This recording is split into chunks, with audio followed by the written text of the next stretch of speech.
What's going on, everyone? Hope you're having a good day. So we are in a 2019 Toyota Sequoia Platinum. All right, so I got two Platinums in my driveway right now, which is pretty cool. Very expensive truck, and we're about to do our first impressions drive. You are now seeing the first time that I am sitting in it. I literally hopped in the driver's seat, started it up, and turn the camera on. Now, before I actually get out there and start doing some of the driving impressions of this Sequoia, I just kind of wanted to go over real quick what I plan to do this week with the vehicle and some of the things I will be looking for. So first off, I'm gonna be comparing it a lot to the Tundra, okay? Because this is pretty much like a Tundra SUV. So you're gonna hear a lot of comparisons to the Tundra as far as technology, interior look, exterior look, power delivery, same engine, same transmission. We're gonna be doing a lot of comparing to the Tundra, of course.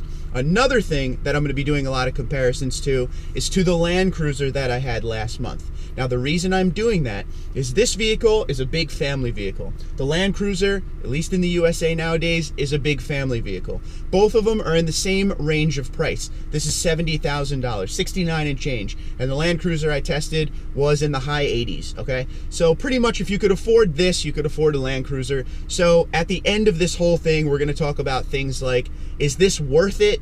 Is it up to date enough, or should you just go right up to the Land Cruiser?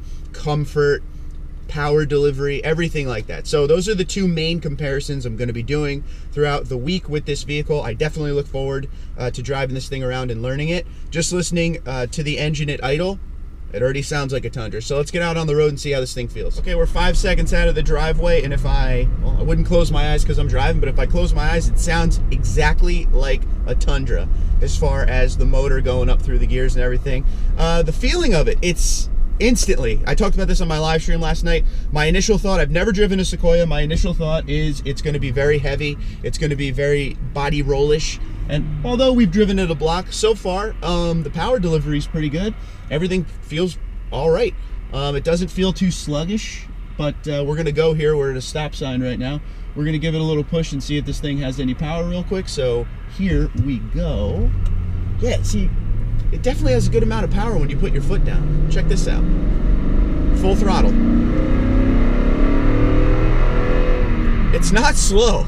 It's not slow, but you can definitely feel like you have a lot of weight behind you. But man, that got up to 50 real quick there. I like it. It's definitely sweet. It feels nice and tight. Like, it doesn't feel like I expected. My first expectation when I heard I was getting a Sequoia was that there would be a ton of body roll because, you know, it's a tall, big SUV. One of the hardest things for me when I heard I was getting this was, okay, what demographic am I talking about with this vehicle? Who buys a Sequoia?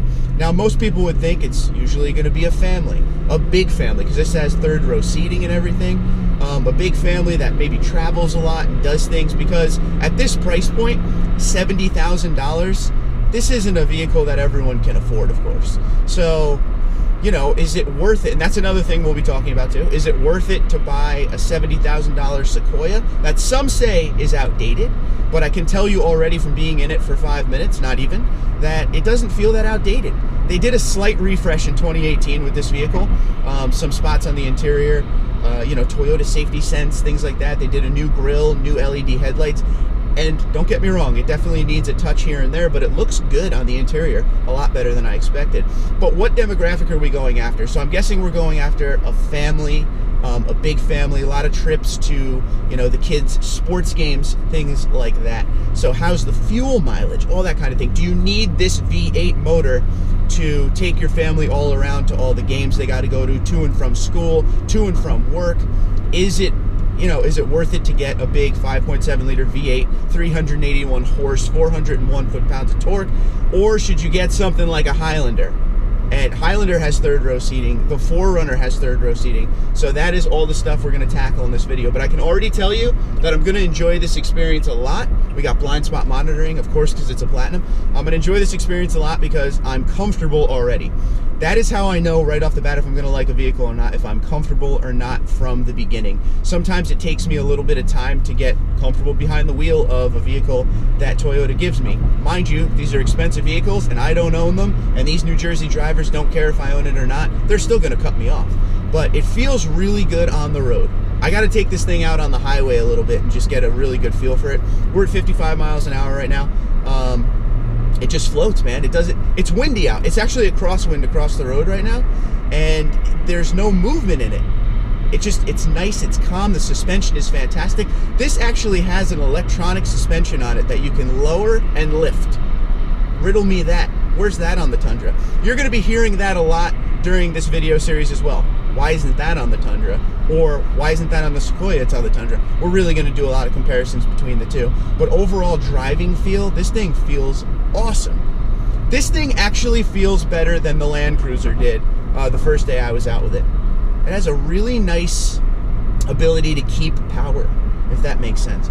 And you know, it's not bumpy at all. It's a nice smooth ride. The seats are bueno. You guys know I love these colors on the seats. This is like a 1794 looking thing. Brakes, okay, I just hit the brakes kind of quick there.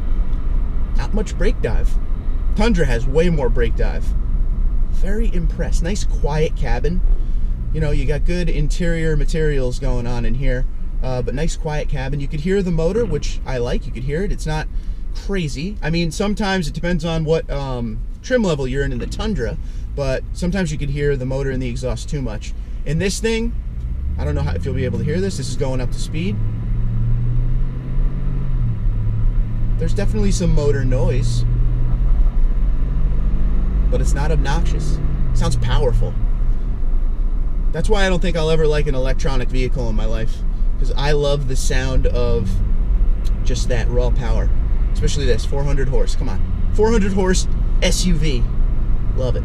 Someone said on my live stream last night, with this, you know, we were talking about the Sequoia was coming today, and they're like, man, with that kind of money, I would just go and get like a Durango SRT, or, you know, there's some SUVs out there right now that are pretty sported up and make a ton of horsepower and have superchargers on them and stuff like that. That is not the demographic for this here Sequoia. This is going after that family that wants to, instead of fly to Florida, drive to Florida from New Jersey, New York, Northeast, whatever. This is going after that family that, again, we travels together all the time, and, you know, is day to day with soccer and all that other crazy stuff they do in hockey. This is a great vehicle. As a hockey player, I can tell you right now, this is a great vehicle for any family that has hockey players in their lives, especially goalies, because that's the number one thing. You need a vehicle big enough to carry that huge goalie bag. There is a ton of room in this vehicle for sure. Now, one thing I want to tell you guys right off the bat here too is tomorrow we are going to be doing a full walk around of this vehicle. We'll go over all the interior, exterior stuff, everything about it. Today is just kind of a driving feel for it, and so far so good. If I had to do my initial pros and cons, pros are, there's so many pros, and I don't really think I have a con yet. I guess if I had to give a con, I would say power, but I don't want to contradict myself because I feel like there's way more power than I expected, but there could also be more power than that. Put a supercharger on this thing. That would be sweet. So we're waiting for the green light. I'm going to drive this thing around a little bit, and then we'll come on back, and I'll tell you how I feel if anything changed. So I'm going to show you guys real quick what a little bit of the off-the-line power looks like of this big old Sequoia. So we'll see if this thing has the power to keep up with everybody. Foot down. Yeah, this thing does just fine. In fact, we left everybody at the line. Do you hear that? It's supposed to be a family SUV.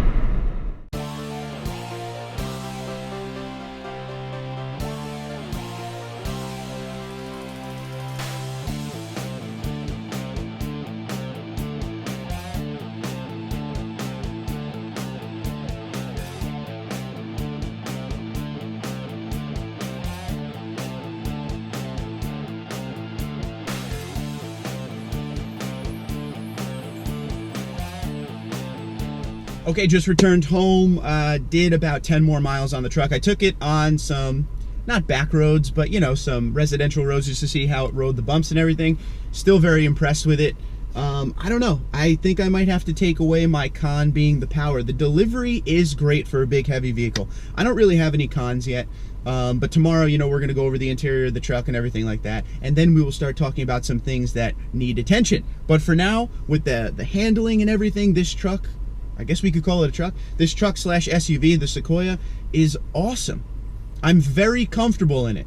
More comfortable than I've been in any other vehicle Toyota has given me so far immediately. Usually it takes me a couple trips here and there to get used to it and, you know, kind of get over the fact that I'm in something so expensive that's not mine. But this just feels comfortable. It feels like I've driven it every day. I don't know. I like it a lot. It does feel like a Tundra quite a bit.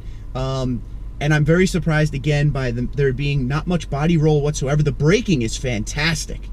The braking and the handling are the two big wins of this first trip with this truck. But you know, I'm sorry for all the rambling. You're seeing a kid on Christmas when I do these first impression videos. I don't really go driving with it and then come tell you, okay, here's a first impression. They literally pull up into my driveway and then I go get my camera and we do it together. So I gotta say, I'm very impressed. There's so much more to talk about, but as far as the first drive impression, gotta love that V8 sound. I love it. I can see that there's gonna be people out there who aren't gonna love that sound though. You know, some people want a completely quiet interior. If that's what you're going for, this might not be the vehicle for you. You definitely can hear that engine getting up to speed, not in a bad way, not in a bad way at all in my opinion. But I strongly suggest you give this vehicle a test drive if you're in the market for a bigger SUV, even though it may be something that you feel, you know, needs an update. Just trust me, I was that guy too. I was like, yeah, the Sequoia definitely needs an update, but being in it, it's really not that bad at all. In fact, it feels fantastic. And one thing I will say, a huge W already for this vehicle. Again, never having driven a Sequoia, I was afraid I was going to get in this vehicle and be like, wow, this thing just feels too big for the road. It doesn't. It drives like a smaller SUV. Shocked by that. Raw emotion, I am shocked by how good this vehicle is on the road all the way around. So I guess fuel mileage will be the thing that we look at throughout the whole thing. Like I said, it has electronic suspension that will drop the rear and raise up the rear, and I was messing with that a little bit. It has different modes. It has sport and comfort and all that, and we'll play with all that. But yeah, so far so good. So comment below the video, let me know what you think. Twitter and Instagram at TundraDude34, TundraDude34 @gmail.com. 2019 Toyota Sequoia Platinum. Look forward to hearing what you think.